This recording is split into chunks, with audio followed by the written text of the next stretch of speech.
Hi, everyone, and welcome to the Sam Dever Podcast, episode 91. In this episode, I speak with actor, filmmaker, acting teacher, and coach, Kathleen Randazzo. I met Kathleen through the Playhouse West community. She is one of the amazing teachers at Playhouse West here in Los Angeles, and this was a phenomenal conversation. It was a pleasure to get to know more about Kathleen's background, and we talked about so many amazing things, and I can't wait for you to check it out. The book of the episode is going to be You Can Heal Your Life by Louise Hay. I picked this book for book of the episode because in our conversation, we talked a lot about manifestation.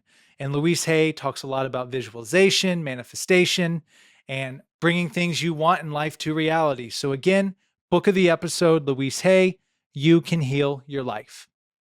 To listen to the podcast, be sure to follow us on Spotify and Apple Podcasts. To watch the podcast, be sure to subscribe to our YouTube channel at youtube.com/@thesamdeverpodcast. Here's my conversation with Kathleen. Kathleen Randazzo. Yeah. Welcome to the Sam Dever Podcast. Thank you so much. I'm so happy to be here. Thanks for having me. No, this is joy. And I've been saving this thing, but I wasn't going to say it when you first got here, but you said something when you subbed my Playhouse West class one time that I have taken with me, and it is so true. You said to us once, you never know who you're sitting next to in these classrooms. Yeah, sure, everyone was there for acting, but you don't know who's going to go be a director. You don't know who's going to be a producer, who's going to be a writer. And I actually use an example with Eric and I working together. We met through acting, but little did we know, we didn't know we would be doing this together. Yeah. So I just wanted to give you your flowers publicly. Oh, that's so, thank you. Because I've never forgotten that. And I think that applies to so many different things in life. Who sat near you probably said, he's in a podcast now. Yeah. Who would have known, right? Yeah. Did you know you were going to do a podcast back then? It was in the back of my mind, and I had had experience doing this type of thing, but I had not officially started this one at the time, no. Wow. Yeah, back then I was in full-blown, this is before the pandemic, and full-blown acting mode, and so I remember I actually asked you, I think it might have been that same exact class. I asked you for some advice on the industry and, getting the manager, getting the agent. And I probably wasn't very helpful, was I? You know what you told me? You said, even if you do pick up or get a role on a TV show or whatever, like stay in class. Oh yeah, you did keep tell me working that. out. You said because you're going to want to keep staying sharp. And yeah, I think that applies to any art form as well, not just acting. Whatever art form you do, you should always be working on it. I don't think there's ever this coast. I think so. It's like going to the gym, right? Yeah. If you stop working out, you're going to atrophy. You're going to get rusty. You're going to feel sluggish. You're not going to be in your game. So I think always play. Yeah. Always stay active with what you love or what you want to be really great at. Now I have to ask because I don't know much about your background. So might be a good starting off point for us here. How long have you been in LA? I drove across country when I finished high school, and my car broke down in Reno, and then I stayed in Santa Rosa, went to Santa Rosa Junior College for a little bit, and then I made it to LA. I think I got to Los Angeles about 88, 89. Went to Santa Rosa Junior College, got myself into school, bartended, worked at Sportsman's Lodge for years, and then found I did a bunch of different schools, hopped all around, and then I found Playhouse West, and then I had Jeff Goldblum and Robert Carnegie as my teachers. Oh and my gosh. I found my home there, and I just planted it. Jeff was actually the challenger for me. He kept saying, what do you really want to do? He would call me a bartender because I was a bartender. What do you really want to do? Where do you really want to be? And how can you start doing more of that? What you put your energy and focus and thought into is what you're going to become. So they were really good mentors for me to get me really, because I wanted to be acting, but I was teaching high school. I was doing gym. I was training. I was teaching at ballets at Sunset and Gower. I was bartending at night. I was doing everything but acting, and I was like, I want to be here. And so it opened up doors for me that I never thought would have ever happened if I didn't step foot in that magical place. You know what it's like. Oh yeah. Right down that way. Yeah, exactly. So, first of all, how long were you in Reno for? Your car broke down? My car broke down in Reno just for like a couple days. I had to like buy another car. I forgot what happened, but I had to find a Toyota truck. I found a Toyota truck, a little Mini, and I threw all my stuff in there. And then, because I had a little Horizon Miser I went across country with, and then it died. And then my girlfriend had parents in Santa Rosa. Yeah, which isn't too far from No, there. so I made it to Santa Rosa, and I rented a room at their house, and on 311 6th Street. Many years ago, they lived there, and I rented a room there, and I stayed there, and I worked at the Canton restaurant in Petaluma, California, for a little bit. Oh my gosh, memories! And then I finally made enough money to like truck it to LA, so I could stay someplace until I could get a job, and I had to save a little cash so I could get an apartment. So was LA always the goal? And oh yeah, I wanted to be an actress. Okay, so that's my next question. So it was acting. my dream, yeah. And where were you coming from? A little island in Massachusetts off of Cape Cod called Scraggy Neck Island. So literally opposite end of the country. Yeah, all the way across. Wow. Yeah. Magical little place. So it was boring in the winter though. It would snow, and the road that connected the real world to the little island that I lived on would get, snowed over or flooded over, and the little bus that took me to the bus stop, the little white bus, couldn't get to me. So I'd miss school, and I had FOMO. So I was like, as soon as I get old enough, I'm going to go to the real world and be around people. And you never looked back. Sometimes how you do. Sometimes you look over the shoulder and go, whoa. So, okay, once you're here, you're getting settled. Goldblum tells you, hey, what are you doing? So what happens from there? I just started spending more time at Playhouse, spending more time at the school, rehearsing more. I had a great partner to rehearse with. Mark Pellegrino was in my class at the time, and he was a major, just a hard worker, just always working. I had a bunch of people in my class like that. I was with Scott Kahn, who was always constantly, he'd see an exercise and write us a scene for it, Wow. He'd get so motivated. So we had our own playwright in the school, and we had James, who, 3 hours of sleep a night, who was always rehearsing. So I had a lot of people around me that were driven and taught me how to really work hard. And we were junkies, man. We couldn't stop rehearsing. We'd rehearse till 3 o'clock in the morning. We couldn't help ourselves. That's quite a class. It was amazing. We had a great time. And so, okay. And then you're working with these people. And then when did you eventually start teaching? And I started subbing, oh gosh, I don't remember what year. But it was many years ago. I'd say probably 15, 20 maybe. I think maybe more. I just fell in love with teaching, and then I think even Mr. Levy. Do you remember Chris Levy? He kept saying, he's been on this podcast. Sit next to Bob. Start sitting next to Bob. But Bob was always my teacher, and I was like, I'm not gonna go sit next to him. And then one day I just went into class, and he's like, what are you doing here, Kathleen? I'm like, I'm gonna sit right next to you. And he was like, all right. And I sat next to him, and I just started asking questions, a lot of questions. But Jeff was also another one too, saying you should teach if you want to be here. So I would ask him a lot of questions, but he had to go do Jurassic Park, so then he started missing a lot too. He was very busy. I guess that's a valid excuse, right? Right. Yeah. Yeah. So that was his first big major role, wasn't it? Well, I know he was on Laverne and Shirley, and then he had remember he had The Big Chill? Okay. Back in the day. That was one of his huge movies. Yeah. Oh gosh. Did you see that movie? I don't. You got to revisit it. It's such a great movie. I want to remake that movie someday. I would love to remake it on the island I grew up in and have Jeff be like the crazy uncle that lives in the house, and all of us gather. It's all people. They all graduated from college or high school. I can't remember, and they all come to this house to have a reunion, and one of them's on a regular TV show, and it's just a wonderful movie. So yeah, Big Chill. And so Levy was in your class too. Yep. Wow. Levy was he was in class ahead of mine, but he was in class with me. We did scenes together.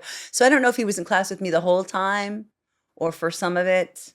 Yeah, we had a lot of cool people in that class. I remember just watching the work, and every time somebody would get up to do a scene, there was so much intensity. Everybody, the next level would be better, and then the next scene would be better. And it was intense. We had a lot of competition. Yeah, sounds like it. It was fun though. Yeah. Yeah. And then, so when you started teaching, what did that do for you? Like, is that something that just naturally felt right doing it? Yeah. Yeah. I started to really understand the technique so much faster and better when Right. I was explaining it to other people. And I just realized how much I'm the youngest of 12 kids. And I just realized how much I love being around a group of people. I always loved it on set, but then you have like that nucleus and then it breaks, when you're done with a film, and it's sad, like you lose all your family, that group. So in a classroom, you have that. And yeah, it shifts and ebbs and flows, but you have that team and you're surrounded by all those different personalities, and you learn how to talk to each personality differently to get them to understand what you're trying to teach them. And it's fun, man. It's fun having people. And that became more important to me than acting. Once I started watching my students be successful, it was a game changer. Well, it truly is a community, and that's one thing I'm so grateful. Yeah. It happens quick. Yes. It happens quick, and especially the people you go through the program with. I mean, it's like I was telling Wolf the other day after one of the shows, I'm like, man, it's like you really, not to compare it to this, but you do go through battle with them to some degree. Like, just getting through beginner alone. It is. It's tough. And the rehearsing, because if you don't rehearse, you fall behind and you're out type of thing. So yeah. it's you really, so hearing you guys, I mean, how much you guys used to put into it. Oh, we were crazy about it. We loved it though. Like Mark and I, we would work in a scene. We would sit down and have coffee for a couple hours and just talk about the scenarios that we could come up with to jump into it, to get us all worked up and like talk about personal things and like add that in and thread it through and just come up with so many like, improvisations that we could play around with that would parallel or find some different things in the scene that wouldn't exist, that we wouldn't find. And we would do it till we couldn't get it right, wrong. It was just a blast. It was a blast. I love rehearsing, and I still love rehearsing. Yeah. And are you auditioning during this whole time while at Playhouse?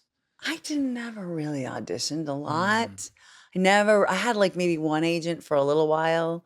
I used to work when I was a young actress. I used to work at this. That's how I saw Holly Gone. Yeah, I knew Holly before I even went to Playhouse. I used to work at this little restaurant behind. Do you know where Dupar's is? No. Okay, so Laurel Canyon, Ventura, there's a old famous restaurant called Dupar's. Behind it was this little restaurant called Giorgio's. It was a little Italian restaurant. You're talking about Studio City, right? Yeah. Okay. Yeah. I worked at that restaurant, and I used to have so many people would come over from the Radford studios, and so many successful people would come in there. I would bake chocolate chip cookies and bribe them because they would like my cookies so much. They'd be like, "When are you going to make cookies?" I'm like, "When are you going to bring me in for an audition?" So, because I didn't have an agent. So I would trade cookies for auditions back when I was in the day. That's how I got on like Joe Dirt and those little movies, because you were in Joe Dirt? Yeah, Fred Wolf used amazing. to come in and have dinner in my restaurant, and he'd be like, "Where are the cookies?" And he's like, "I'll bring you in for the next movie." I'd just be like, yeah, it was fun. That beats the heck out of doing a self-tape at midnight, right? Like, right.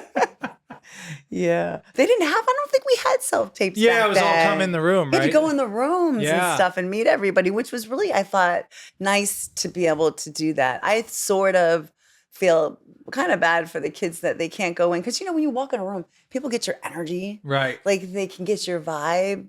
Personality. Yeah. And even if you're not right for that role, they can know they still wanna remember bring you you- and you can yeah. make an impression. And I think the pandemic, although the self-tapes were crucial for that time, I think a lot of people became accustomed to, just send in a self-tape. But it's like, well, did they watch it? Did they not? But you spend so much time on it. Whereas if you go in the room, they saw you. They saw you. You get that real connection. You get to see if they're really listening. That's true. Yeah. And you've done a lot of your own independent projects, right? Yeah. Yeah. It's my favorite thing to do. Yeah, I want to hear about that. I like to work with my students. So I started off with my students because It was a former student of mine got me doing my first independent. I did a bunch of plays before this, but I've never done a short film, or I'd never directed anything on film. And you know how we have the film festival every year, and I'm in an advanced class pitching the festival, yelling at them all, like, get your films in the festival. And one of my students, his name Lloyd Culbertson, I don't know if you know Lloyd, back in the day, he said, well, Kathleen, you've been in like 6 of my short films. Are you going to make your own? I'm like, oh, yeah, I'll do that. And he goes, yeah, you got 2 months. I bet you won't. So we made a deal. And then I took a former student Playhouse film that he had written like many years ago, and I turned that into a film. And I think it won everything at the festival. Except for Best Director. And I directed it. I didn't even get nominated, but it won Best Actor, Best Supporting Actor, Best Screenplay. It was kind of funny. Well, it's good because you put it together, though. Oh, my God. Yeah. I felt so proud. I was watching all my peeps up there just being so proud. It was fun. And so I fell in love with that. And so anytime a student would start to write something that I loved, I'm like, what are you going to do with that script? Let's make it. So that's how that started to happen. And you did some type of animated thing, right? Oh my gosh! Yeah. Well, we had a group together. Actually, one of the members is one of your people that works on this podcast with you, Eric. Oh. We did a group where we used to get together during the pandemic and read a book club and discuss things in the book. And one of the books, I can't even remember the name of it. Of course, it's gonna escape me. I think it was the Joe Dispenza one. Yes. What was the name of that? Something. It may have been the Breaking the Habit of Being Yourself or something like that. But it was one of those where he talks about manifesting. Like, this dude was hilarious. He'd be like, his daughter would be like, hey, it's summer break. I'd love to go to Europe. And she'd be like asking for money. And the dad would be like, well, are you manifesting it? And she'd be like, no. And like, he's like, well, you need to, because I'm not paying for it. And then like somehow she manifested and get an internship and basically got it all paid for. But yeah, we were doing some of that. And you talked about that. We were doing manifestation. Whoa. And so we all decided we were going to manifest something. And I had seen this silly movie, Ratatouille. You know, the one with the rat. You are a rat, you cannot cook, right? I fell in love with that movie, and I'm like, I want to be in an animated feature. I want to be in a movie. And so I jog with my sister. She's back east, so we jog with our headset on, and we run in the morning together. So I was telling her about how, like, I have this book club. And then the next week, the day we're running, I told her how I wanted to be in an animated feature. She goes, well, why don't you manifest it, Miss Manifester? And I go, all right. Right now, I'm saying a week from now, I'm going to be an anime. Oh, I said, I'm going to get an animated feature. She goes, when? I go, okay, a week from today. So the following Wednesday, I got an instant message on my Facebook page from, do you remember Vaz from Playhouse? Was he in your class? What, do you know how many years ago that was? Oh, gosh. Oh, wow. Let's see. You guys asked me the years. I came in 2018. Everything blends together. Maybe he was before that. He might have been before me. I did a short film with him many years ago, and he said, so some guy heard your voice in my short film, wants to know if you'll be the queen in his animated feature. Way. And I said, yes. So then we had our meeting, and these guys go, okay, Kathleen, you manifested that. What do you want now? And I said, what I really would like to do is to employ all my actors. I eventually want my own studio. And I went back to the studio, and they were like, we heard you're an acting teacher. We heard you want to cast this? You want to produce it? And I'm like, oh, yeah. So it turned it into a whole thing. So now we're going to do a few more. Yeah. Holy cow. Well, I got a lot of questions here. For this manifestation club sounds cool, first and foremost. It wasn't. It was just a book club. Our book club turned manifestation group. It was pretty cool. So when you say manifestation, what are you doing to manifest? Are you meditating on it? Are you journaling about it? Are you just saying it? I just said it. Okay. I just said it. I said, I'm going to do that. You know how sometimes like, you just know you're going to get, like, or you see that cute girl and you're like, I'm gonna get that girl. And you just know in your gut, you're like, I'm gonna meet her. I'm gonna, or even some guys have said, I'm gonna marry her. And they do. Like, or I'm gonna get that car. I'm gonna get that pizza. It's that feeling of, yeah. Like somehow you knew in a way that you were going to have this podcast. You made it happen. Yeah. It's a thought that becomes matter, right? And then it just keeps in. And I think the more attention you put into it, not like wishing and hoping and pulling that weird energy, like, oh God, please, please. But just like, yeah, okay, thank you. Got that. And then maybe move on. Just be grateful that it's there. And then be open to when the steps happen that you need to take. Right? Yeah, right. And take those steps. You just can't deny it. right, exactly. Then shut everything right. Let's shut everything right off, right? It'll just block it. Yeah. Like the saying I always like is when people talk about you just can't meditate in your front yard and a Mercedes just jumps, falls from the sky. Exactly. Like, no, there'll be little steps along the way. Kenny Yates, you know who Kenny Yates is? Yeah. Playhouse. Yes. He said on this podcast, he's like, when you write something down, manifestation, all of this, things are going to start to open up, and it may not be the thing right away, but it's the little steps to the thing that eventually, and like, sounds like in this case, just kept going and going and going. So, okay, you produce it, you cast it, then you guys make it. Then we made it. Yeah. Okay. Now we're hoping to sell it. We're dealing with some people. Hopefully it'll get sold. And then once it sells, we have more to make. They're based on true stories. This one was based on our Armenian king who got a letter about the first Olympics. And he wanted to go, and he posed as a blacksmith and went as a boxer. And, obviously wins. So it's a cool story. It talks about their whole journey. Talk about a road trip movie. It's like their boat journey across the sea and all kinds of fun stuff. Is it a feature? Yeah, an animated feature. Wow. A stork that barks like a dog. It's just a blast. I watched it in Armenia because it was made in Armenia first. We had to turn it into English, and I didn't even know what they were saying. But as I watched this movie, I was just crying and laughing, and I said, I'll make the English version. I'll absolutely do this. I'm in love with this project. So. Okay, I understand. Okay, so they had already made this. And that's interesting. It's a true story. It was made in Armenia. All the animation was done there. So they needed someone to come in and like, hey, we want the American version of this, the English. Wow, that's pretty cool. I have a few more to make too that they've already done. The stuff that we're going to put together. So, yeah. So how are you liking animation compared to... It's fun. You're in a booth. You get to play. I have videos of the actors like doing the voices and then watching them like their whole bodies hopping around. And it's so fun. It's just a blast. I love it. And it was perfect for the pandemic. Because that was the only thing we could really do. Couldn't really get a bunch of people in the same room. I think we did web series at the time. I did a web series class. And then we did the animated feature. We worked in the booth the whole time. Yeah, I always like to see those behind the scenes videos of some of the like big name actors, but that do all the Pixar movies, because that's its own skill within itself. Yeah, it's I would cool. say, because there's some voice actors out there, and they're just incredible. Maybe they prefer to do voice over film, but it's an art for sure. It's fun, yeah. When I was a younger kid, I think I was in my 20s. I used to belong to Loop De Loops. It's a looping group. Johnny Gitcomb, wonderful guy, friend of mine. He actually directed me a play at the Century Theater. I don't know if it's there anymore.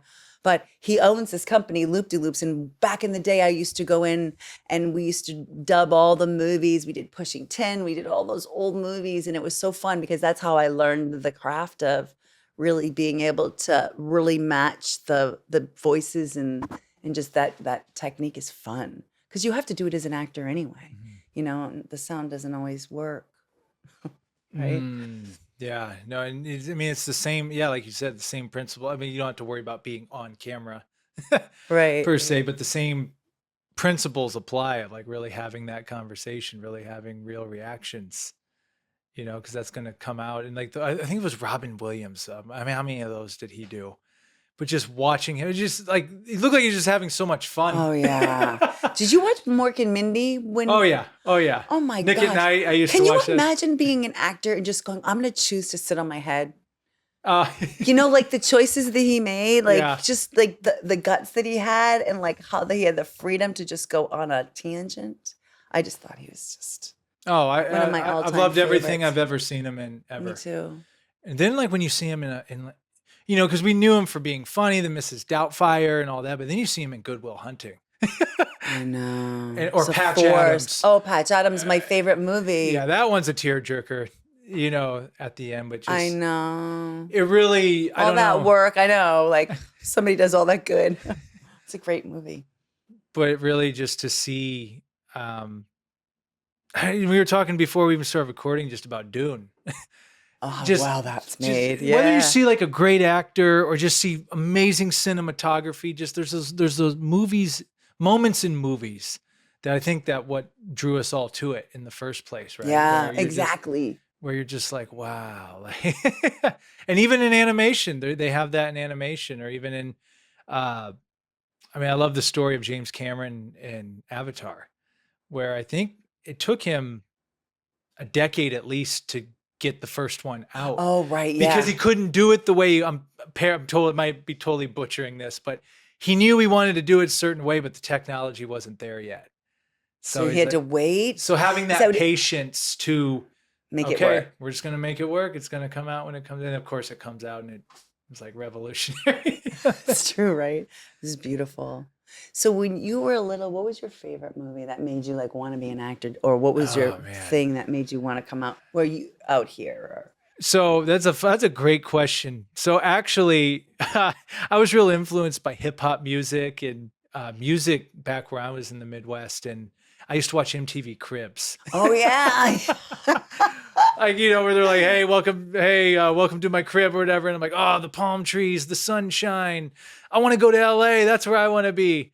But then really a lot of fantasy movies, Lord of the Rings, Star Wars, just those types of movies that just took you to these other worlds. Do you like the Game of Thrones? I never got into that one. I was obsessed with that. Oh, wow. Okay. I've heard nothing but spectacular. I could see you on that show. So one of the families, they have all these different families. Yeah. And you'd be like the blue-eyed, the blondes. What are they? Oh gosh, I can't even remember now, but yeah. One of those Nordic. Yeah, yes, exactly. I do get the Europe thing a lot. They're like, hey, are you from, I have European descent, but like, are you actually from, when I used to live in Vegas, people because there's, travelers all the time. Like, what part of Europe are you from? I'm like, no, I live here. So where did you grow up? Illinois. Where in Illinois? Midwest, or middle of the state, Peoria area. Oh, Peoria. My husband grew up in Downers Grove. No way. Really Westchester, but then his mom. Okay, Chicago, greater Chicago area. Yeah, I know Downers Grove. So did you grow up going to Wrigley Field and stuff? You know what? Not a lot, but I've definitely been to Wrigley Field. That's my favorite. Like I grew up, Boston. Yeah. But Wrigley Field, like the hot dogs and the people, the bratwurst. What do you guys have over there? What is that? Nothing like a Chicago dog. Oh, I don't care. Gosh, they're so unreal. good. Yeah. I had a blast there. Yeah. The food's so good. The people are so nice. Nothing like downtown Chicago either. Right. Minus the winter time. Oh, I know. You can keep the winter time. I agree. It's cold. But if I would totally live in downtown Chicago. Yeah. So I love that downtown. Just got great energy. Great energy. Just great restaurants, pizza places, just all types of things. Walking, you can just get lost there. Yeah. Really good. So have you spent a lot of time in the Chicago area? Oh, we used to go every Christmas. Okay. Up until a few years ago, we used to go every Christmas to visit his mom because we wanted to spend summers on the Cape. So we go hang out in Chicago and walk around the city in the winter. But it was always so freezing because we go down Marshall to see Marshall Fields to see the tree. And then to skate sometimes in the rink. And I was like, I would have my down thing with and I'm still cold. Because you're right by the lake too. Oh, so it's a different level of cold. Like, it is that's a why I try different, to it tell gets people. in your bones. Like people don't get it, but it's a blast. Like it's why I moved. Worth it. I had a couple of buddies when I graduated college. It was called Western Illinois University. So I went to school with a lot of people from the burbs of Chicago, Naperville, Downers Grove, all those places. And I remember walking to class. I had to use a lighter to melt the ice from my key thing on my door handle of my car. I'm walking to class and it was like -12 wind chill. Oh my God. And it burned. It literally burned your face. Wow. And I remember thinking, yeah, I think we're done with this. Yeah. And a couple of buddies that had another year to go at U of A, University of Arizona, were like, hey, we know you're graduating. We need another roommate. I said, yep. That's perfect. And I knew LA and the West Coast was I knew I wanted to I go, let's just get there, get out anywhere. Packed everything up. Get out, yeah. And then from there, I moved to Vegas, was there 8 years. And then my acting teacher in Vegas. Did you ever know Daryl Morris? Okay, he went to Playhouse. Was he Playhouse? Yeah. So he said when you go to LA, go Playhouse? Every single acting class, every single one, he would in Vegas, he would talk about Playhouse West. And I'm like, what is he talking about? Playhouse West? So then finally, when I decided I was going to come out here and try it, I told him, hey, I'm going to be moving to LA. And he just looked at me and goes, well, you know, you're going to Playhouse West, right? So he was one of those guiding stars. You know, you have people in your life along your path. I'm real big on divine intervention and serendipity and things like that. And he had implanted it in me. So night 3 living here in Los Angeles, I went and audited Christopher Liebe's class at Playhouse. And I told Chris this story. What a perfect person to land. I had pages of notes and I was an auditor. Oh my God. I remember the first door in activity. This is in beginner. They were in tears on stage. And I'm like, I don't know what this is, but this is where I'm going. Isn't that amazing? You're like, this something's different. And I was sucked into this community ever since. So. I know. I had Jim Parrott came by my class the other day. Yeah. And he was talking about acting because I think he's like one of my favorite actors that came out of Playhouse. Yeah. He's doing a play there called How to Fight Loneliness. Yes, I've heard it's amazing. Oh, go see it if you can. Yeah. It's so good. But he was saying, you know, after he trained, whenever he would go on an audition, he would never worry or wonder if he did a good job in the audition because he's like, I'm doing something different than anybody else is doing in here. I've got this. Like, I'm here, I'm present, I'm listening. And, you know, what we learn in that school is a gift. I think you are so good at what you're doing because you learn kind of how to listen, maybe. Yeah. There a little bit. Did it help you? You have to learn how to. Oh, absolutely. This is the repetition in a way. Like, it's like, what are you, just sit and listen, see what presents itself. It's such a present because we don't get that in life. When we talk to people, they're like, yeah, so anyway, right. And then when you actually learn what a gift it is just to be with somebody and just allow them to make you feel something or experience them. It's so cool. Like, I don't know. It's really taught. I could be making this. I think I said to Mr. Carnegie one, because I had him, you subbed the class I had of him. That's one of the times you had subbed my class. Oh, you had Bob. You're so lucky. I had him for about 7-8 months. Oh, and then the pandemic hit. Oh. But it was such a gift to be able to, and that's what I love about Playhouse is all the teachers are amazing. Like, you learn something from everybody. Oh yeah. Everybody there just loves their job. That's the cool thing about it is they just trying to give gifts. Yeah, and really with Playhouse, aside from artistry, obviously it's given so much for that, but it's just given me a new perspective on life. It really gave me a life outlook to take, whether I act in a movie ever again or do this, I hope to continue doing all art and all this, but it gives you be present, enjoy life. Because we have the reading list. You're reading all these books and plays, and you're watching all these amazing films, and you're just like, wow, actually the gift of all this is life is amazing. It is. It really is. It really does. And you're like, this is homework? Yeah. This is fun. But even it's funny, and I'm sure you can relate with all the people, with yourself and all your students. There's certain roles you may have read at one time and it didn't make sense to you, but then you go through more of life stuff. And I'm like, oh my gosh, I now know what that means. I now know what the play is about. I never even knew it. Yeah, it's not crazy. But you got to have experience in order to be able. That's why Sandy always said, "What is it? Acting takes 20 years." Because I think you have to have something to bring to it. You got to get your heart broken. You got to live and experience. Because otherwise, what are you going to bring? What are you going to bring to the work? Yeah. But, what was that quote? Is that Sandy or Stella? Life beats you down and then art raises you up. Oh, I love that. Because we need it to live. Think about what everybody did. What did everybody do during the pandemic? Art. Friggin' watch movies. Yeah. Watch binge. We binge watched everything. It was crazy because what were we doing? Diving into imaginary circumstances, worlds, art, whatever we escape kind of the craziness. It saves us, I think, in a way. I said this on a recent podcast, and I'm going to give him, I'm paraphrasing him, but Christopher Liebe said one time in class, he said that you're born and then you die. That thing in between that we call life, art is your interpretation of that. That's so good. I'm giving him full credit. He said it, but it is. It was, what is this? We didn't ask to be here. What are we in? We don't know. I know, right? But that's why people have made films. That's why, I mean, Kubrick, Space Odyssey 2001, like makes a film like that. At that time, people are like, what?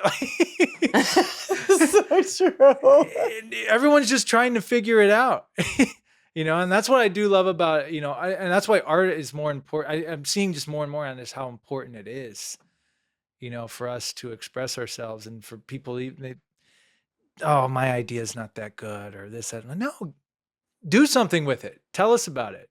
Once you tell your story, no matter how unimportant you think it is, and it hits somebody or touches somebody, you just healed somebody. If it's one person, just by sharing something, if you're touching one person, then like look at the gift you just gave. I think that's why it's so important for people to tell their stories, or if they have something or they want to share it, because you never know, there could be that one person out there that really needs to hear it, like today. Now, just even that play, How to Fight Loneliness, is such a sad play that Jim's in, with Katie's in it, Holly directed. It's really good. It's kind of a really sad play, but when you go watch it, it's like, wow, it's something that you leave with something beautiful, and you're like, that I never will view things the same again. Because when you're touched by a beautiful piece of art, your life changes a little bit. Your perception maybe changes a little bit. Yeah, I love that. Reminds me of not to get too extreme, but a guy told me once, he's like, art should hit you in the face like a shovel. He's like, if it doesn't, you didn't go there enough. And I don't think he meant like it had to cause pain. Right. You should feel something. Right. You should experience it, right? Yeah. Well, I want to get back to you. So what inspired you to become an actor and want to go to LA? Was there one particular moment? Were there particular films or TV shows that inspired you? I don't know if I can blame it on my mom or my dad or both. When we were kids, my grandmother on my father's side lived with us, and then she had to go to an old folks home. And so my father would have us kids go I think it was every weekend we would go and put on a show for the old people. Like, I remember my sister was so shy, she'd just sing that song, like, Kookaburra sits on the old oak tree. And she forgot it, so I'd run out and do it for her because she was so shy. And I used to do Raindrops Keep Falling on My Head. And I just, like, I loved watching these older folks, like, laugh and cry. And they experienced us kids, and they loved us kids. And when we walked in the room, they would come alive, and little old ladies would knit us stuff. And it was just like cool, just to be able to bring joy. And my father really stressed how important that was. And then on the other hand, I had my mom who would wait for me to get home. So Saturday nights we'd watch The Love Boat, and then Fantasy Island, and then all the old black and white movies. She made me fall in love with all the old movies. She was a huge fan of like Rock Hudson and all the actors back in the day. I mean, I was talking to her before I left. She's 98. I was talking to her and I go, "What are you doing, Mom?" She's like, "Oh, I'm watching Murder, She Wrote, Matlock." She still watches that stuff. So she got me hooked on TV and hooked on those shows and watching the really good actors. She loved, what was this? Is Brando in that mix at all? Oh yeah, she loved Brando. Yeah. But she had the hots for, what was his name? Blue Eyes there. He drove Steve McQueen. She loved him. She had the hots for him. So I grew up watching his stuff a lot, So my mom too really got me into watching film. It was our escape. That was our common ground together, the old films. So you knew right away, I'm going to LA. Yeah. Oh yeah. Yeah. No hesitation. I just knew, yeah. I knew that's where I wanted to be. When we were kids, we had all the old 80s movies, and when they would show pictures of LA people surfing and hanging on the beach, and it just looked so fun. And I'm like, they have that all year round, like, and then I can act. What playground, right? So you came late 80s, early 90s, right? Like late 80s. See, I was talking to someone earlier today. I mean, that 70s, 80s, even 90s LA had to have been It was awesome. a blast out here. Yeah. I loved it. It's still great, but I'm like, I think there was something really, no social media. I had such a great time. I was in an acting school. I went to Los Angeles Theater College, and I had a group of girlfriends. One of them, Persephone, God, beautiful singer. She used to sing. We used to go to nights on Sunset Boulevard and do karaoke, and she used to sing Patsy Cline, and guys would just freak out. She was so good. She still sings till this day. And my other girl is in New York. She still sings. She's done a couple albums. But we all were together, and her dad, he wrote for Night Gallery, or he was a producer of Night Gallery. So she had a house in the Hollywood Hills, and she had her dad's Maserati. So we had a lot of fun in school, like hanging out. Reminded me a lot of Entourage. When I watched that, I was like, I remember those days when we used to just like hang out and just have a great time. Entourage before the Entourage. Yeah. It was a fun time growing up. So I had a lot of real cool times. And then I found the beach, and then I fell in love with the beach. I went from Hollywood to the beach, and I lived in Hermosa. I kicked around Hermosa and Manhattan Beach back in the day. Oh, yeah. They used to let horses run on Playa. It was cool. Really? Yeah. That Playa area is really nice too. Like that whole area is beautiful. Oh yeah, that was great. I lived there for like 13 years in the beach in Playa. Yeah. So you've always lived close to the beach then, ever since you had moved down? No, there? I lived in Hollywood. I lived in Echo Park. I lived in North Hollywood. I lived in Silver Lake. I lived all over LA in all different little pockets. I think the only place I didn't live is like in the Los Feliz Hills. I think that place is beautiful, but I never lived there. So once you lived close to the beach, did you always pick beach towns from there on out? I never left because the weather's just beautiful. So yeah. I like the 72 and sunny all the time. I like the air, like the beach area. On the surf, I know that's common ground you and Eric share, the surfing, right? Yeah, I like the surfing. Right, Eric? Yes. He leaves us. We went this morning. Oh, yep, we went this morning. I got really cold today. Eric was blue and not acting normal when we got out of the water today. See, he has to do he has to do what he says, and even if it's not good for him or it could kill him, he decides he's not going to wear his winter suit at a certain day. So May 1st comes, he's not going to wear his winter suit. The water's a little colder than it's been all winter, but he's still going to wear his spring suit. So he was freezing. Yeah, it's true. Like even last week I would have been fine, but like for some reason it went down a couple degrees. And then you made a good point that since I'm on this other board that's a lot smaller, I'm like completely submerged in water the majority of the time. And I just feel, and like I was just feeling it in my mind. My mind felt a little weird. I'm like, oh, I kind of like this. I'm like, really, like I'm feeling like almost disoriented. I'm like, this is kind of fun. And then I'm like, I should probably get out. And then as we're getting out, I'm like, I'm like shivering. Oh my God. He was shaking like a leaf. And I was like, are you okay? This was out of the water too. We went and got coffee. Like we're sitting like, in. He's got this cozy thing on. He's warm and he's still shaking. Yeah. My body was shaking entirely. I couldn't control my legs from not shaking. Scary. I'm like, okay, so like we need to go sit in the sun right now. Because I had like a hot latte there and my banana bread, but it wasn't enough. That's so LA. I'm bougie, man. I got the best latte in town. And he did. Yeah.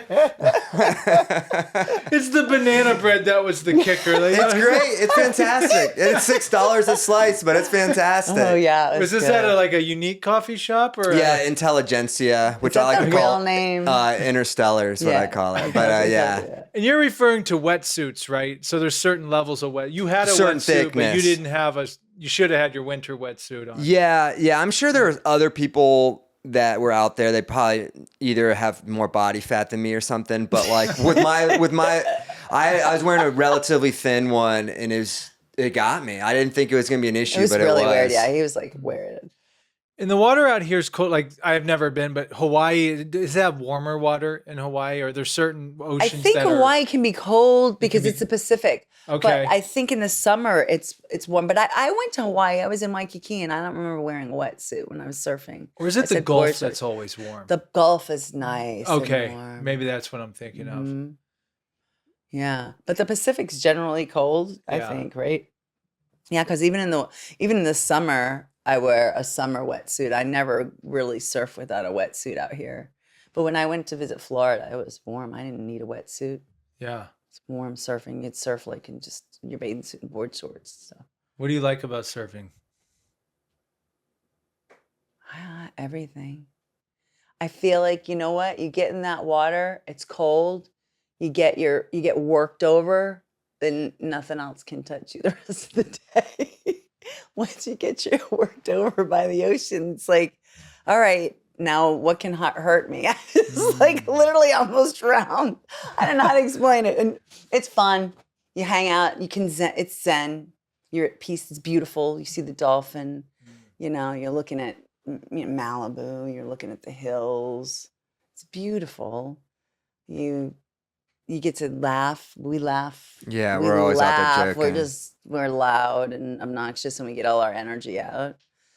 People come over to hang out with us because I think we're the funnest group out there, right? Yeah. Is there a bunch of people out there usually? Like there are, like the morning walkers per se. There's the morning surfers, a lot of dogs, a lot of walkers, a lot of yeah.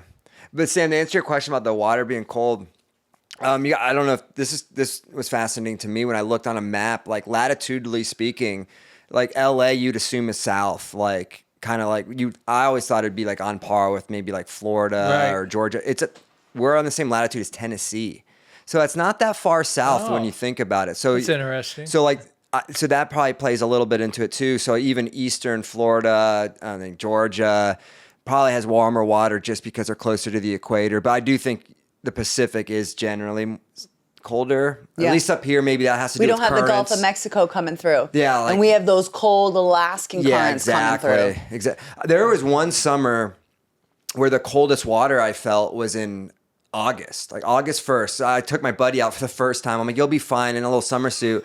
And it was the coldest the water had been like all year, just randomly on August 1st, which is like kind of unheard of. But that was just what was brought in that day, the currents, like from Alaska or who knows where. But yeah, you can just get some cold water out of nowhere. Is there jellyfish out here? Do they have jellyfish? I haven't seen one time years ago when I was in Hermosa Beach, no lie, I was paddling to get a good spot and I was moving over and all of a sudden I saw this thing. It was bigger than a basketball. It was massive and it had these really long tentacles and it was purple and pink and all these colors. And I was like, whoa, because I know that they can kill you. They're nasty. It was like a man of war. It was a huge one. Oh, geez. And it had really long tentacles and I just backed my board up and I just paddled away. It's the only one I've ever seen. And that one was so big. I don't think we've ever seen jellyfish, have we? I'm more concerned with stingray. I got stung by a stingray. Yeah. You got stung by a stingray? Stepped on one. That's what usually happens. You step on it, and I never got stung. And they just get you real quick. Oh my gosh. Yeah. I didn't know there were stingrays out here. Yeah, all over the place. You know what? There hasn't been as many since the water's been a little cold. When the water gets warm, summertime, they'll be everywhere. So shuffle your feet when you're walking in the water. Yeah. That's why I got my spot in Santa Monica. I call it, it's not just my spot, it's other spots, but it's not near the Ferris wheel and all that, but it's like more towards like you're going to Malibu. But go down there with the beach blanket, the yoga mat, and the book. Maybe go down, let the waves hit my feet a little bit with the water, then that's about it. Like, that sounds you don't go all the way in for that fresh rinse. Oh, now that you told me there's stingrays too, I had no idea. So just shuffle your feet. They're not going to do anything. Like if you're swimming around, they'll swim right near you. Okay. The only thing they don't like is if you step on them, move your foot real quick. If you don't move your foot fast, they'll get you. They'll just sting you to get off them. Just go and get off. But once they tap you, it's like, ow. It hurts. I never got stung, but I saw his face. I could tell. I stayed out and actually surfed for another 20 minutes, which was because it didn't hurt then. It didn't. I mean, it was uncomfortable, but I'm like, I got this. But it was once I got out of the water and walked to the car, that's when I don't know if it's because I was standing more upright, but like that's when it really got to me. And like the drive home, I'm like, this is excruciating. But this was beautiful. All I had to do is just put my foot. I turned the bathtub and shower on hot, plugged it, and just put my foot in hot water. Dissipated like instantly. We're like seriously instantaneously. The pain like went away. So hot water is like your saving grace for a stingray sting. I know firsthand. Yeah, yeah. Do you guys ever see sharks or anything like that? No, tons of dolphin. But when you see that first fin, you're always like, whoa. Yeah. And then you realize you get dolphin. But we've had some crazy times where dolphin have like circled around and been all around us, huh? You got hit by a sea lion once, didn't he? Like run into you or something? No, a dolphin hit me because Dallas was catching waves and dolphins were literally catching waves with them. And I was like, you guys catch a wave with me. One of you guys catch a wave with me. So I was like talking to the dolphin, trying to catch a wave with me. So I caught a wave and I'm like, y'all stink. None of you caught a wave with me. And I'm paddling back out. And all of a sudden I hear this whoosh, whoosh, and this big dolphin comes and he bumps my board. And he was like, dude, I was just caught a wave with you. And he just went past me. And I was like, he rode that wave, but I didn't see him. Dallas was like, he just rode that with you. And I was like, he just hit my board on the way out. I was like, what? So it was fun. Yeah, you see them. They come around. They'll hang out. Eric gets chased by the little sea lions. They bark at him and they follow him around. They're all so big when you're out there. You don't. I just keep a little bit of distance from me. You know. They like him. Yeah. But they're they're huge and they're bigger than your board and they'll come around and it's a little intimidating. These big gray things, Well, it sounds like it's. I mean, the surfing's obviously the experience, but it sounds like it's also the experience of going surfing. I would like people who love golf. A lot of them, of course, you're on the course, the weather, but a lot of times it's the coffee afterwards, the food, the camaraderie. Though I'm sure especially out here, it's a vibe, right? It's the vibe. It's an energy. It's the camaraderie. Yeah. It's the friendships. It's how was your week? Just being around that, and then just the cool ocean and just the whole experience. Even if you don't catch a wave, even if it's a crappy day, you don't catch anything. You're out there. You're out there in the water. You're paddling. You're getting a workout, if anything. If the least thing you're getting, kicked around. Do you go every day? No, like 3 days a week, maybe. Yeah. I'd like to go 5, but it's hard to do that and everything else. And then you got to wait till the weather is perfect. And I'm scared of the big waves. I don't like I like it when it's small and I'm not going to get killed. Where do the big waves? The big waves are like Hawaii and places like that, right? I mean, I'm talking the giant. Oh yeah, things you see on they'll YouTube. They'll kill you though. I don't know. Those guys are insane. Those are a whole different beast, man. You almost need a boat or like a sea, like a jet ski, or like it's just. And Northern California gets some of those. Really? I mean, we have some days here where like nobody's out there or like it's very dangerous. He'll go out. He's been out. I mean, he's been out, and some guys that surf every day come down. And they're like, oh, dude. It's gonna break his board. I've been out like that. It's snapped my board in half. And I'm like, as long as he doesn't get snapped in half, I'm okay with it. But there's also days where it's like you can't even go out there. Like it's not worth it. Like, cause you get pinned under. Yeah, it's scary when you get held under. Yeah, it's just not worth it. Yeah, was that the current doing that? No, when the wave crashes, like all that energy just sucks you under, and you're just like waiting for it to like allow you to go back up. And then like there's just something about A, the water being cold, B, your heart's pounding so fast, so that oxygen like is just gone. And then you come up and you go to breathe, and then there's another one, and you're right in that spot. And then it'll be like 6 in a row or 8 in a row, and you're like, and then you're going under and you get smashed in the ground. And then you come back, I'll be like, and you go back under. And then after a while, you're like, okay, I think I'm gonna get out. I'll see you guys with my matcha and book when you guys get out. Hey guys, saved a seat for us over here. You get caught in that's not fun. That is not fun. It's very terrifying. That's why I don't like when they're big, because when they're big and the sets are 6 or 8, you can get hurt. Is it just as popular now as it was like in the 90s out here surfing? Yeah. Okay, so it's still the same. Yeah. Okay. Everybody loves surfing, I think. If you get into it, you'll love it. Once you do That's one part of LA that has not. No, it hasn't. No. No, like not like this rollerblading and then the skateboarding and then surfing stays the same. But there is a kind of weird thing that people do. This kite surfing thing where they go off the ground. That. Yeah. And then they have this other thing where these guys it's almost like you ever see those remote control skateboards? They have like a remote control surfboard, and it's like to a battery pack, and they like surf on top of the water. It's got like this fin. It's very strange. I forgot what they call it. Foil boards. Foil, I think, and we kind of make fun of them because like you can go anywhere with that thing, so they're kind of like snaking some good waves. You're they get in cool, your way, man, like sweet. You can ride anything out here because like you're pushing a button, and it's like you're right here, next to the regular surfer. You just go somewhere else. Yeah. we have to work for our wave. He has to like push a little button. Yeah, that's super lame. spongy. And now that I think about it, it does seem like Venice and Santa Monica and all the other beach. It seems like that area of out. And I've only been out here for 6 years, so I'm assuming that area is still the same in a way, like the rollerbladers and the Muscle Beach and the people working out, and you attract those people that just like that vibe, and that's one part of California that is known of California. Yeah, it's the same. When I go down there, I'm like, yeah, I'm in California. Yeah, it feels like that real. Yeah. That's true. It has not changed, I don't think, over the years. It's very touristy, very funky, people selling their stuff on the streets and paintings and things made out of bottle caps and all kinds of crazy stuff. I've told this story before out here, but so when my parents came out here, when I first moved out here, I took them down. I think we drove through, I don't know if it was Topanga or wherever it was, but part of Malibu. Oh, the Topanga Canyon ride, that's pretty. All right, now I'm going to take you to Santa Monica. We go down to the pier, do the whole tourist thing. I'm like, we got a little more time. Let's go down to Venice. I took him to Venice. I think my dad was ready to go within 3 minutes. It's like Fremont Street in Vegas, kind of. People are like, "What is this?" Yeah, it's a little shocking. But it's cool. Like it's artsy. People are the skateboarders and all that. So your dad's like, "Okay, I saw it." He's like, "Yep, we've seen. Yeah, I think I'm ready to go." And I at the end, it'd been a long day, so I'm like, "Yeah, maybe we should have started with Venice and worked our way back." My mother was the same way. I took her to Hollywood Boulevard, and she's like, "I'm like, so you want to get out and walk around?" She's like, "Nope, I'm good." She didn't like it. How long ago was that? Oh, God, 10, 12 years ago. So now you probably definitely... No, it's different now. I don't want to get out on Hollywood Boulevard. No, I know.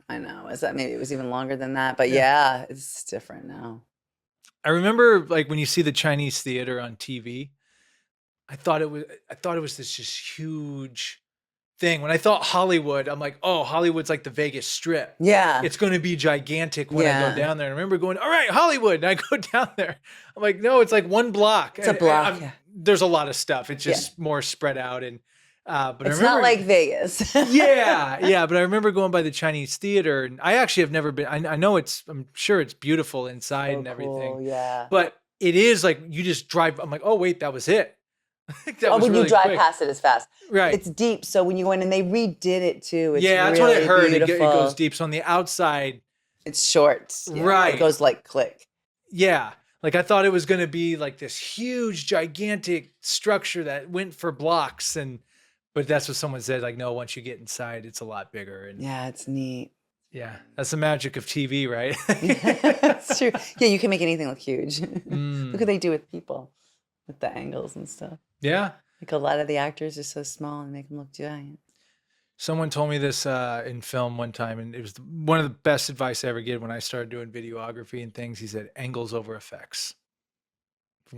Angles over effects. What do you mean by that? Just multiple angles? Multiple angles, the type of angle you shoot, because a lot of people in post-production, we're just going to throw a bunch of crazy effects in there, but if I only have like an okay wide shot of something, you can put as many effects in, but like what if you get the close up here, you got B-roll of this right here, and it's amazing like how it adds so much to I agree.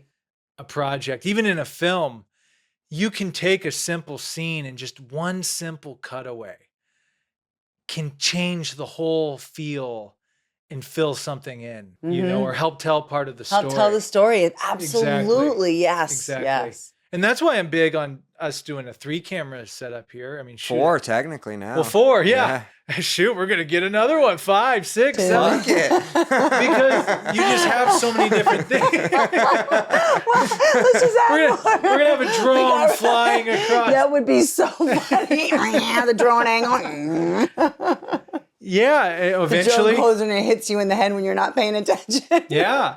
That's funny. Eventually have a VR setup so someone can, I'm sure someone's already done this, but have a VR setup where there's a third chair. so they can sit in like they were actually sitting there with you and I. Hey, that's a really good idea. We had that. We've done one on Marley's podcast where we had the third person come in on Zoom. So we had two people in person. So that's kind of like that, but it's not like VR. Shout out to Confessions of a Wannabe It Girl. That's right. Oh, yeah. There we go. Shout out. That's nice. Our sister podcast. Yeah. Is that your sister podcast? It is now. It is now. Unofficially. Marley's come on. She's really cool. And you've had her in class. Yeah, right? and I've been on her podcast as well, too. The Wanna Be It Girl. That was real fun, too. Yeah. That's cool. Yeah, no, Marley's one when I see her posting her stuff and I'm posting, like, as a fellow you're like, I see you. I see you. Let's keep each other going. Keep it up. And maybe that's a good transit. I mean, how important, and, just we're talking Playhouse or just art community in LA in general or anywhere, how important is it having that community of people when you're creating? And you have to, because it's a long road, right? Like you can't rehearse by yourself. You can't really, you can write on your own, but you still want to run it by somebody.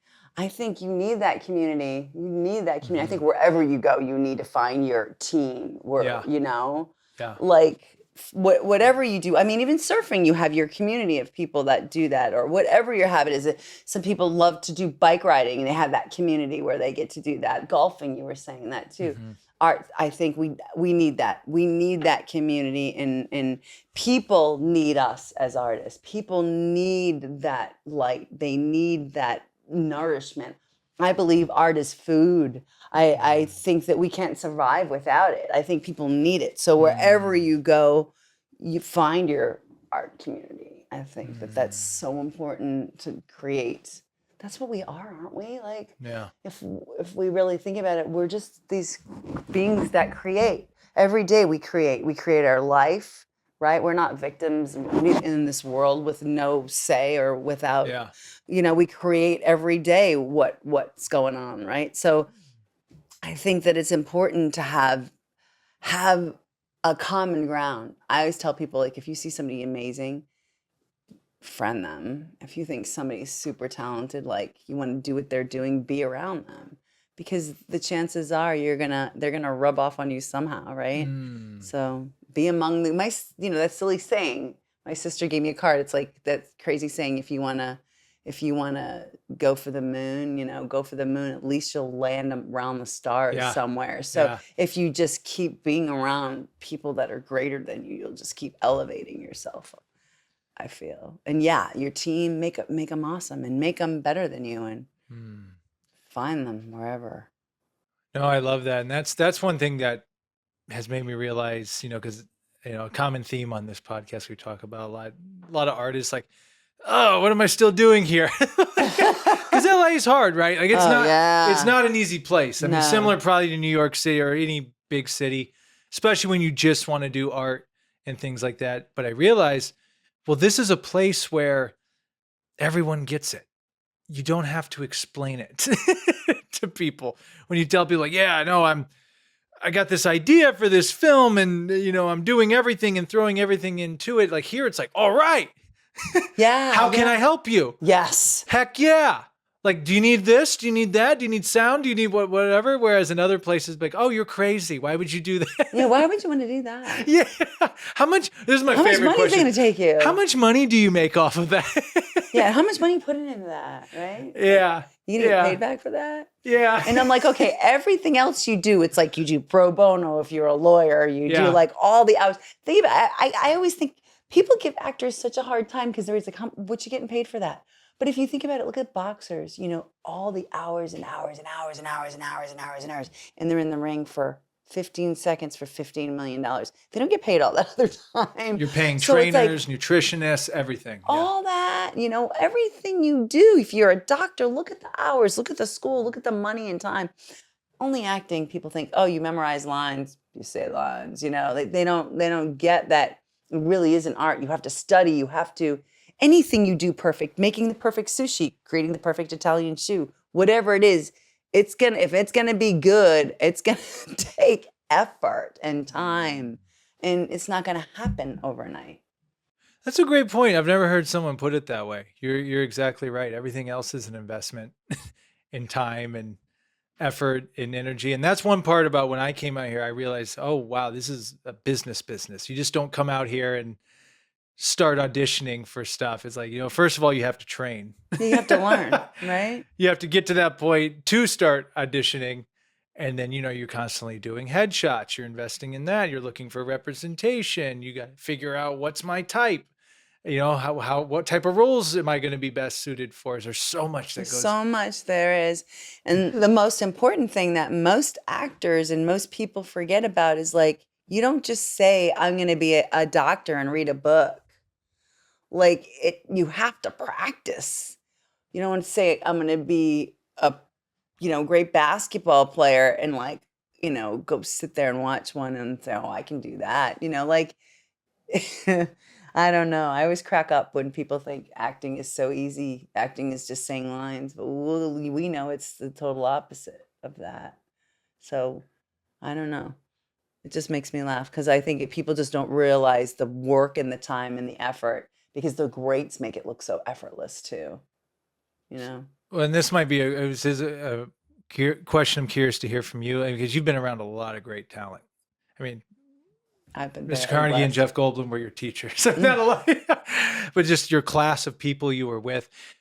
Aside from the stereotypical, oh, they worked hard or they did, were there particular characteristics that some of the greatest you've seen had that the others didn't, or just things that they did exceptionally well that maybe people wouldn't think of? I think the best actors that I've met are really interested in people. They're really interested in what you have to say, and they really take the time. They're thoughtful people. They used to say that when you would hang in a room with Brando, he would count the nose hairs, or he could see the inside of your teeth enamel. He would study you that much that you would almost feel naked. And I think that great artists, great actors, they're so interested in the world. They want to understand everybody and everything and what makes it tick. And I feel like those are the ones that are really good. They take the time. And they're thoughtful. Have you ever listened to Ashley Judd talk to the craft or talk to the school when she's been around? I have caught, I believe, sound bites somewhere of her, but not a ton. But I'm familiar with her. It's the time. That's what I think it is. And the work ethic, of course, Yeah. It's the work ethic too. And just the love of it. You can always, when anybody loves what they're doing, there's something that you can't help but watch when you're watching somebody that loves what they're doing. Even just watching a little child play or a little girl dance or like just anything, you watch somebody, even dogs, you watch dogs and they're playing around, they're having a blast and you're like, oh, you're just having a blast watching them. Anybody joyful.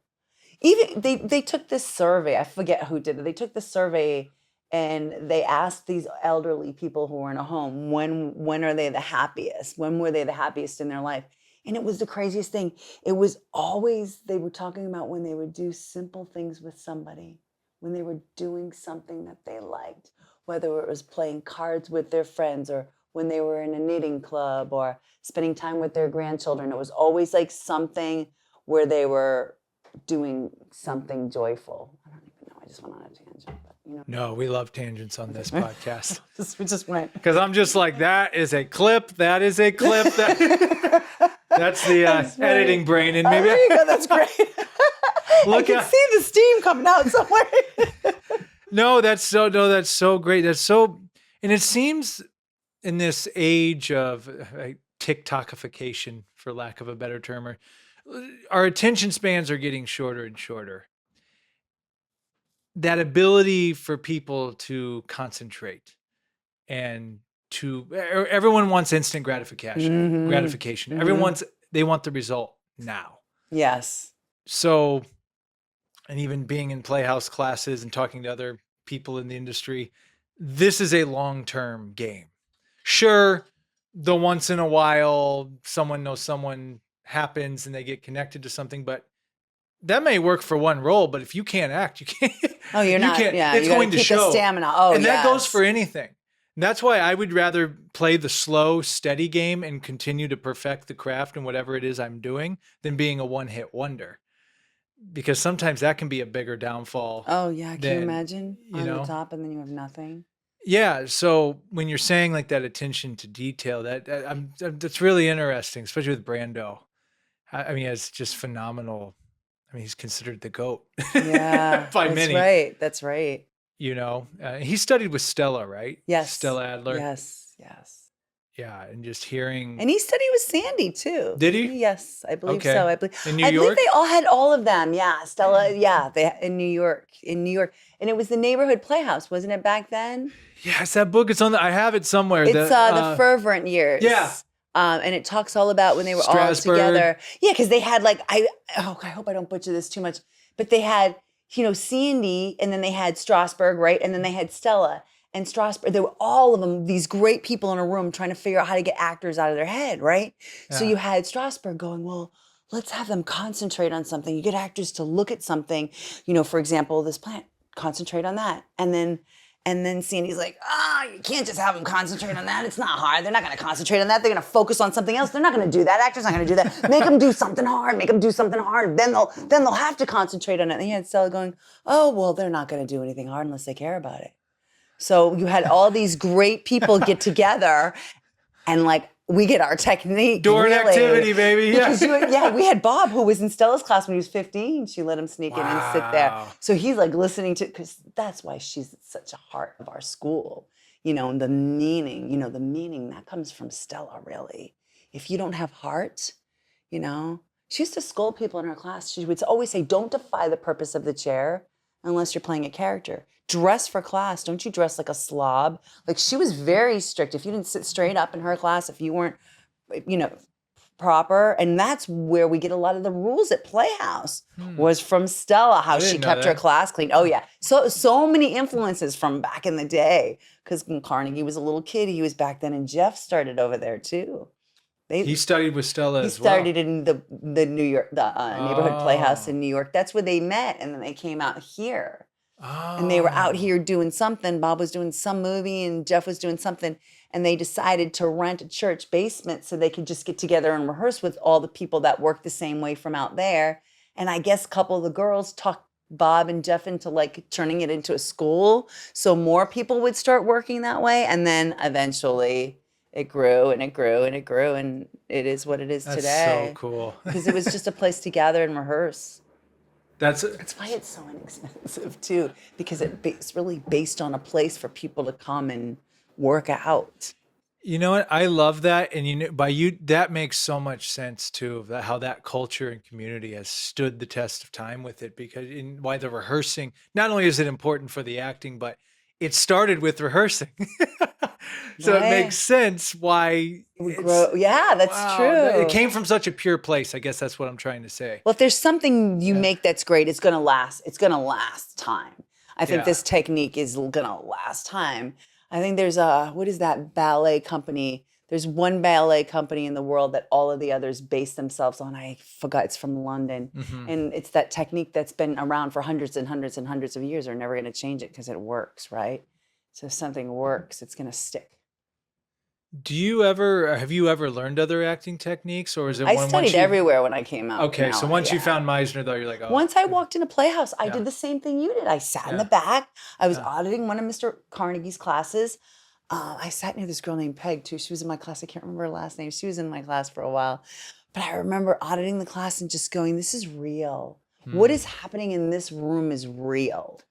Like I've had that by mistake. Like I felt that for a second. Yeah, and then I went back to, I'm going to say the line this way. I'm a robot, So I was like, I think I want that authenticity. Yeah. Like I couldn't believe how people were working off each other and like allowing the words to really hit them. And I'm like, what are they doing? What are they doing? What is that? And I was addicted. And I have to tell you, the cool thing about it was when Jeff was like challenging me to teach, I realized how much I loved teaching. Like I would be shooting something, and Bob told me this many years ago. I'm like, what made you become a teacher? Because he was like on Heart to Heart. He was on Seven Brides for Seven Brothers, and he had a wonderful career out here. And I said, why did you give up acting for Playhouse? And he goes, oh, I didn't. He goes, I'd be on set thinking about Playhouse. And I always thought he was nuts, right? And I'm like, yeah, okay, I'm going to sub classes and whatever. And then when I started my own class at Playhouse, I started giving people the first exercises with dialogue. And I remember being at work going, shooting something, going, my people are getting exercises with dialogue. You guys got to let me out early today. I got to get to my class. I got to get to my babies. And something shifted in me. And I was like, oh, there's a joy there. And then when I started seeing my students working, and then my husband would be like, isn't this one of your kids on TV, And then I'm like, yeah. Just, not having children and having like the satisfaction of giving something and then watching it grow was like a game changer for me. My whole life changed. Like I'm getting a little teary thinking about it because I can cry easy, but things hit me really easy. But that to me was everything. It's really a game changer, seriously. And that's what, it's, and people think Hollywood, they're like, I'm going to be a movie star and I'm going to be famous and rich. And usually, if you come out here just thinking that, you'll find out really quickly that there's 10,000 people that had that same idea. But what you're describing though, to me, that's the purity of it all. Like you're witnessing people experience what it really is, like outside of all the hoopla and, oh no, this is what it means to be an actor. Or in whatever artistry you want to be in, like you feel it. You're like, oh, this is why I do it. This is why I'm here. Yeah. I think everybody gets that though. I think everybody in the world goes, oh, I want to be a movie star. I want to be an actor. Or I think even people who don't tell you, I think it's a secret dream of people. And I always try to tell my students, don't just want to be a movie star. Like if you really want a career in this, like what does that mean, be a movie star? What does it mean to be famous? Can you touch it? What does it feel like? But if you really get clear about what your dream looks like what shows do you see yourself on? Like I think I always tell this to my students. I think the Olympics, people who go for the Olympics, they have it right. They say, I'm going to win a gold in the mile. Look at how clear that is. It's not like I want to be an Olympic champion, right? Yeah. No, I'm going to win a gold in the mile. That is so clear. I want to be on Game of Thrones, or I want that. Once you narrow it down, what that means for you, what that dream is, because there's something there. You see yourself something somewhere in the past. You said, I can do that. Got to get back to what that was, because that's the clarity. Because then we get caught up in this hoopla of, we want to be like, Josh Hartman, or we want to be like, Susan Sarandon, or whatever it is. We want that kind of thing. But what is that? What do you like about what she did? What roles does she have? Like what? Because if it's not attainable, if you can't see it, if you can't see the result, then you can't see the steps to get there. But if you get clear on the results, the steps start to open up. And even if you go one road and the door shuts on you, the steps are still going to open up because the clarity of the end result is like there. In a way, you may not get there, but you're going to get around there somewhere, I think.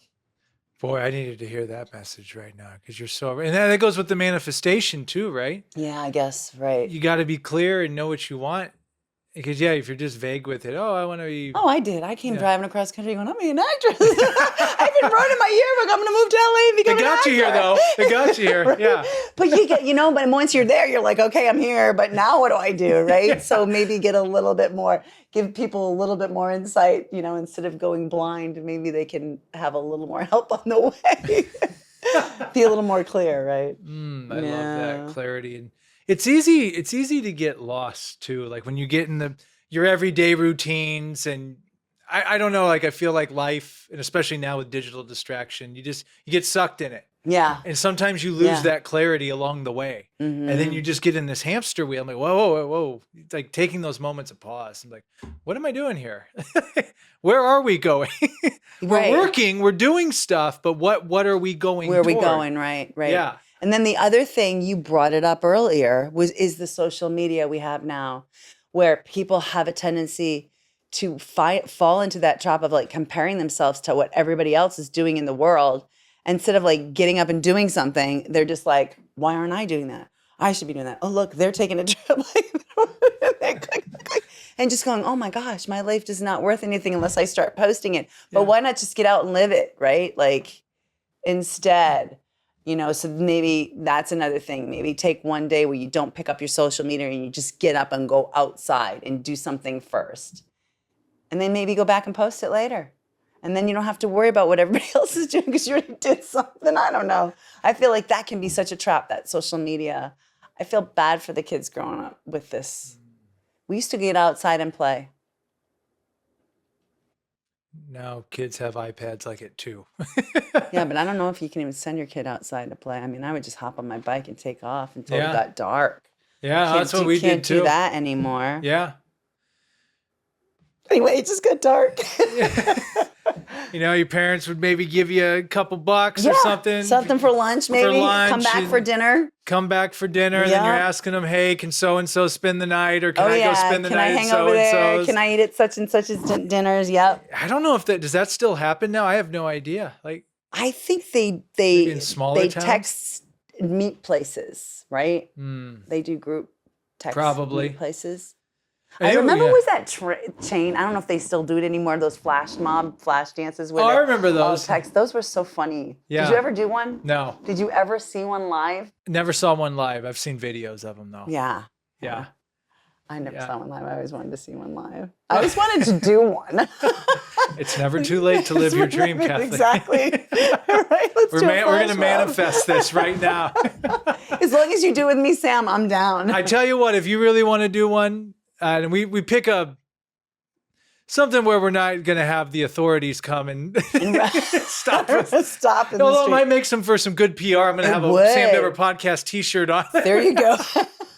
Yeah, we'll put it on the front and the back in case we're running away from the authorities. Might make a good promo. But I remember when you were the cool kid if you even had a cell phone. When I was coming, like a couple of them.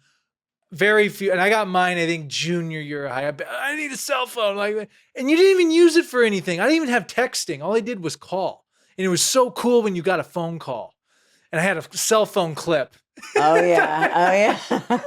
We used to clip them on our things, and they were bigger. Yeah. Remember the little flip phones? Yeah, little flip phone. But you know what? It served its purpose. But man, like now it's just like now these are just supercomputers. I mean, this is what NASA was in the 60s. Right? This thing holds a terabyte.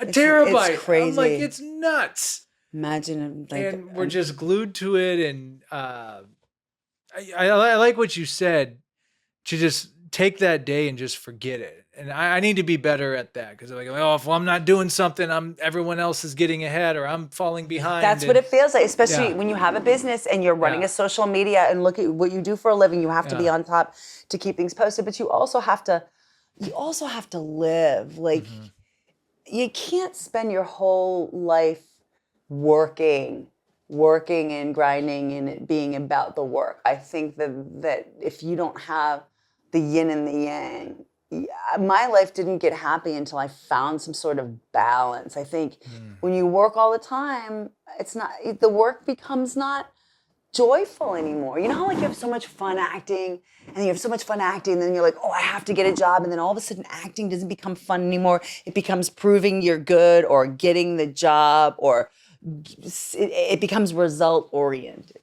And I think this is like the Mr. Carnegie and Jeff meeting up to rehearse in the basement of wherever they were at. We got to begin somewhere. This is a great place you have to begin. You know what it really is? I've told this story 10,000 times on this. So Eric Jorgensen lives next door. This used to be his apartment. I used to come here, and Eric, you did too, right? To rehearse for Playhouse across the street. Yeah. Pandemic happens. I have this huge leg injury that happens. There used to be a bed right here that I actually helped Eric set up randomly one day. And I end up, you talk about community. This is during peak pandemic. My parents, they weren't, travel was hard and this and Eric's like, hey, just come to my apartment. We'll figure it out. So I'm in this spot for 6 months. And eventually that apartment opened up, and God bless him, Eric Jorgensen's an angel, but he took that apartment. I overtook this one. So back to that whole you never know type of thing. Little did I know when I would used to come here for Playhouse West rehearsals that here I'd be sitting here with you, someone from Playhouse West, teacher, having a conversation. It's just you don't know where things go. Isn't that wild? It's wild, but but during that time, you would talk about pandemic and especially a leg injury where I couldn't move or anything. We were watching all the movies from this, like everything that had won an Oscar I wanted to see. So all the 70s films, just they're so good. I remember Mr. Carnegie would talk about all the time. He talked about Brando a lot, but just the 70s just had this, you could just tell they were all great. All of them. All at the same time. And they all came up at the same time. Yeah. And they all worked the same way. And they were all so good. I think that's when the era when everything changed. It started becoming more realistic. Yeah. Yeah. And Christopher Levy said on this podcast, he said that Brando was the one when he came out, everyone's like, whoa, you can do that? You can act that way? And like he changed everything. Yeah. Yeah. And I meant to bring this up earlier too. I was toward the end of, before the pandemic hit, been in advance for a little while. You feel like you're starting to find your groove with acting a little bit. And I remember I would get told from multiple teachers, just do it as Sam. And I'd be like, what do you mean just do it as me? What do you mean just say the lines as Sam? But then toward the end, I started really like, oh, you do all this work. You do all this study to really just be yourself in the scene or on camera and on film. And it sounds simple saying it, but it's a lot. For me, at least, it was a way bigger journey. Because you have to do all of the work so you can forget it. And then whatever sticks, like, gosh, I keep doing that. Eric's gonna kill me. Whatever sticks. I feel like I'm 5 years old right now. The microphone, I'm like sitting on my hand. It's like being in Catholic school and the nuns are like, sit on your hands. And the seats are higher, so it's like a high chair. Yeah. But yeah, I mean, it's, you look at something like a scene, I'm going to get angry at this part right here, or I'm going to be sad at this part right here. Well, that's going to come off like, okay, you're, I guess you would say acting, not really acting. You're trying to be something that you're not, instead of letting that happen now. Like you said, doing the work and letting it go. And hey, maybe you do get sad. Maybe you don't. Maybe you actually have. And that's what was the beauty of the exercises, where you'd go into certain scenes or doors and activities with somebody. You might have an idea of what you thought, but it turns out to be like something completely different. Oh, I know. Because they'll whisper to you. You can't yell that line. You have to work off what they're giving you. So maybe you like whatever they're doing. It's like if you don't do the work, then it's like two dueling monologues, and you can feel the disconnect. The most important thing we learn is connect. Listen, have the courage to just be with the person and experience them. That's what acting is, right? Our definition, right? Living truthfully under imaginary circumstances. If living is what we're doing right now, we're experiencing. I just was experiencing this cool tablecloth. Like everything we're experiencing, I'm experiencing you. If you really have the courage to experience a person, you don't have to do anything, especially if you've done the work, because whatever they do is gonna viscerally affect you if you are willing and you're courageous enough to do it. So I just love that you can, if you just experience someone and in the moment and in the circumstances, you're already acting. There's nothing else you have to do, really, I love that. Because, right, isn't that what we do? And that can apply to life too. I feel going through that program and experiencing that technique, just having, and you catch yourself like in those day-to-day conversations where you might be in your head, I gotta go do this at this time and blah, blah, blah, or checking cell phone. But, oh no, this person's actually trying to tell me something right now. And they're being very sincere, and like having that ability to just let go and put all that attention on them. That really Playhouse did for just life in general, gave me that outlook. I think anything you do, Because we listen differently and we have like a superpower. You can walk into a room and know who's feeling a certain way, know who's had a bad day. Like you're going to go in and assess something, you know, almost like a police officer or almost like somebody who's used to coming into uncomfortable situations and being okay with it and being aware of it and being on top of it. I think we have a special quality. I think wherever you go, when you leave Playhouse West, you have a superpower. You actually know how to listen to somebody. You can take a moment and stop thinking for a minute and be with them. And I don't know, I just think that most people don't do that. You know, you talk to people and you can tell they're trying to think of what they're going to say next. Yeah, or what's the saying? Most people don't, they're not listening. They're just thinking, already planning their next response. Planning their response. I butchered whatever that is. That's true though, because we were taught that in a way. Yeah. In life to always be ready, or I don't know what it was, or, you know, and then we're also taught not to let things affect us. Look at the stuff we have to desensitize ourselves to that we see on a daily basis, right? If we opened up like that on a daily basis, the world would destroy us, right? So that is true. That's a very good point. Bringing social media back into it. Someone had said, or I read somewhere, the human mind, we weren't meant to see so much death and destruction each day and just negative things all day. I mean, heck, you turn on the news, even locally. Here, it's like, oh my gosh, I'm not going outside. right? You know? Yeah. But it's just negative thought, negative thought, negative thought, negative. So your mind, you really do have to be in charge of that. But at the same time, be open and okay with feeling things and having that awareness of like, oh, I'm feeling this right now. Yes. That's what I've been trying to. We've talked about this a couple times on here. I've caught myself even of lately. You get emotional, you get riled up at something, but then having that ability to, oh, wait a minute, oh, I'm stressing out, or oh yeah, I'm hot. All of a sudden, I got hot real fast. What's going on? What is that? What is that? Yeah. So, and I think just for acting, probably that's probably good to know. Be able to know yourself, know thyself, right? Mm-hmm. Yeah. So. This has been a treat. I know. I really appreciate you having me.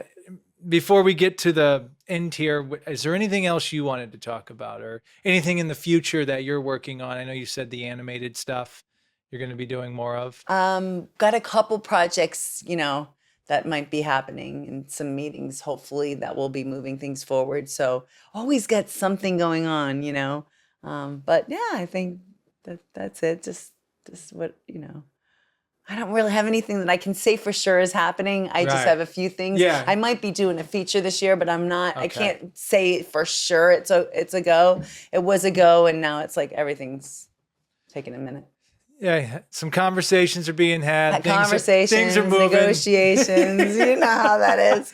So yeah. And before I give you the last word and where people can find you, I do have one question. I think you're a good person to ask this to. What advice do you have? And they can be actors or artists of any kind. What advice would you give to someone, especially starting out, that really wants to go down this path of being an actor or an artist, whatever it is they want to do, director, filmmaker? What's some advice you would give them just based upon your experiences and other people you've worked with? Well, you have to take that first step, right? So you have to give yourself permission to chase your dream, I think. Like my dad. I feel like my dad was the original Nike. He would just say, just do it. Like if you really want something, don't wait. If you have a dream, don't sit on it. Because if you ask old people, you know, what they wish in their life or whatever, none of them ever say a regret like, oh, I wish I didn't do this or I wish I didn't do that. It's always, I wish I would have tried. So don't live your life going, what if? If you have a dream, just do it. Whatever way you can go, however way you can get there. Like you said, you just got to Arizona. You found a way to get out. Whatever it is, just take that first step. And if you take that first step, I think the universe will support you. So just do it. Just go. Because there's so many people willing and there and ready to help you. And as soon as you open up that door and go, okay, I'm going to try, I think once you know your purpose and you start to go towards your purpose, the universe will just do everything it can to help push you in that direction. So just go. Like, when you're a bird, you know, you're all gonna fall, right? You want to fly, you're gonna fall. You're gonna literally fall. You get out of that nest, and the first thing you do is you friggin' start falling, and then whoop, and then all of a sudden you fly, and you take off, and you're flying all around the place. But yeah, you're gonna fall. It's gonna be scary. You're gonna trip, and you're gonna fall, and you're gonna get up, you're gonna cry, and you're gonna try again, and you're gonna fly. But you'll never fly if you don't try. Jump and the net will appear. Yeah, that's what I think. Just like, the wings will start to... That's good. I haven't heard the bird one. That's a good one. Because you're going to fall. Like, you never watch birds like that. And you're going to hit branches on the way down, too. You're going to get smacked in the face. You're going to get beat up a little, but... You're just not going to soar like an eagle on your first go-around, right? It's going to be a little rough. That's what I think, but just do it anyway, because eventually you're going to fly. I love that. And that's beautiful. And if people want to get a hold of you, where's the best places they should go online or anywhere? Oh gosh, I don't even know. You can, what do I do? Give my email? Is that what I should do? Social media handle, Facebook. Oh, what's mine? Instagram. Kdazzo55, I think is my Instagram, right? We'll put it on there for you. Put it on there for me. And then, just that's the best way. I think Instagram or Facebook. I usually use that for my social media. Okay. And reaching out. That was a great ending question there, or answer to the question, but I always do give the guests the final word. Is there any other words of wisdom you want to leave us with, or it can be anything you want to end this podcast? No, I just think you're so wonderful to be with, and I can see why you do this. You have a gift. You're so easy to talk to, Sam. Thank you so much. You as well. So nice. I just feel very comfortable. It's like I'm in somebody's living room. I'm just hanging. It's just very cool. Well, we are in a living room. Yeah, it's true. It's true, but you can't really tell. No, it's amazing. I mean, again, not to take your final word, but I just want to say it's amazing. Your energy, your insights. You have such a great presence to you. So this has been an honor to have you here, and thank you for just being open and having our conversation with us. Eric, you have anything for me? No, but it was nice having you here. Yeah. Even if you did keep hitting my microphone. I know. No. Has anyone else I had it Has low. anyone else done this before? Yes. Yeah, it's constantly a thing. So that's probably something we need to figure out then maybe. Well, Well, I'm trying to get lower registry, and if I'm coming up high like that, then we're going to be crossing your face and stuff like that. Oh. So it's a constant, that's what's beautiful about this. We're constantly trying different things, figuring out what works best. I have an idea once we cut. Okay. Yeah, we don't want to share all the good ideas to our competition. Yeah, we don't want to share. I want to keep it secret. This is a good little secret. This is for the after show. Okay. They don't get to know about the after show. Yeah, the after show. Yeah, we can't record all of that all the time, but one day. But Kathleen, thank you so much. Thank you again, Sam. I appreciate it. I'd love to come back sometime. Oh, we're finding with this, there's always room for part 2. We can never get everything in one conversation. It's an ever going thing. So wonderful. Awesome. Thank you. Thank you. Thanks, Eric. Bye. Thanks, Sam.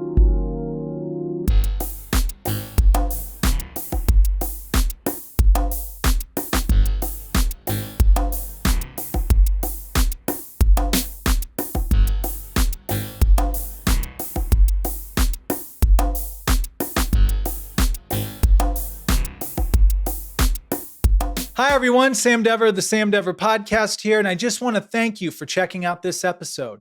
To watch and listen to future episodes, be sure to follow us on Spotify and Apple Podcasts, and subscribe to our YouTube channel at youtube.com/@thesamdeverpodcast. Thank you so much. See you soon.